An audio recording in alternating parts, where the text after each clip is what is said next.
یہ پتہ نہیں کون دکھ رہا میرے کو ایرا غیرا، میں تو رشتہ دار ہوں، یہ میرے بھتیجے کی ولیمہ چل رہا ہے اور میں چچا ہوں اس کا، اور یہ کون ہے؟ اس لیے کہ برتنے والے کی پہچان کا ہے وہ. اب وہ اپنی پوری بتاتا ہوا کہ میری کتنی پہچان تھی، کیا کھلا سکتا میں. سمجھ رہا آپ بات کو؟ تو کیسا برا لگیں گے نا بازو والے کو. ایسا نہیں ہونا چاہیے. اس کا مطلب یہ کہ دستر پہ 2 کلاس کھانے چل رہے، ایک فرسٹ کلاس اور ایک سیکنڈ کلاس.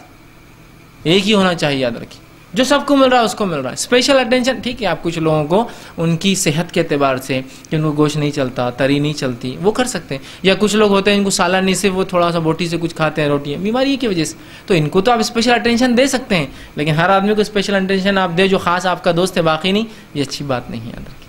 تو ضیافت کا مقصد کیا ہو؟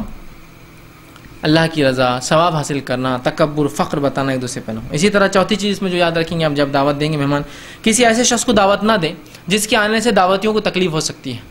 آپ کو معلوم کہ اکثر دعوتی ایک آدمی سے ناراض چڑھتے ہیں، اس کو دعوت مت دیجیے پھر آپ، اس لیے کہ اس کے ایک آدمی کے آنے سے پورے دعوتیوں کو ایذا پہنچیں گی، تکلیف ہوں گی. یا ایسے انسان کو دعوت دے کے خواہ نہ بلائیں جو اپنی مصروفیت سے پریشان اور آپ بولتے نہیں آنا ہی پڑے گا، تم نہیں آئے تو رشتہ ٹوٹ گیا، تم نہیں آئے تو اب ہم بات نہیں کریں گے، ہم تمہارے دعوتوں میں نہیں آئیں گے. تو وہ اپنے کام کا چھوڑ کر مجبوراً آپ کی دعوت میں شامل ہوتا ہے. تو ایسے شخص کو بھی دعوت مت دیجیے جو یہ کہہ رہا ہے کہ میں نہیں آ سکتا ہوں، لیکن آپ بولے پھر ہمارا رشتہ ختم، پھر تیری دعوت میں ہم نہیں آئیں گے، تیرے گھر پہ ہم نہیں آئیں گے. تو پھر وہ کیا بولتا ہے؟ یار مجبور کر دی.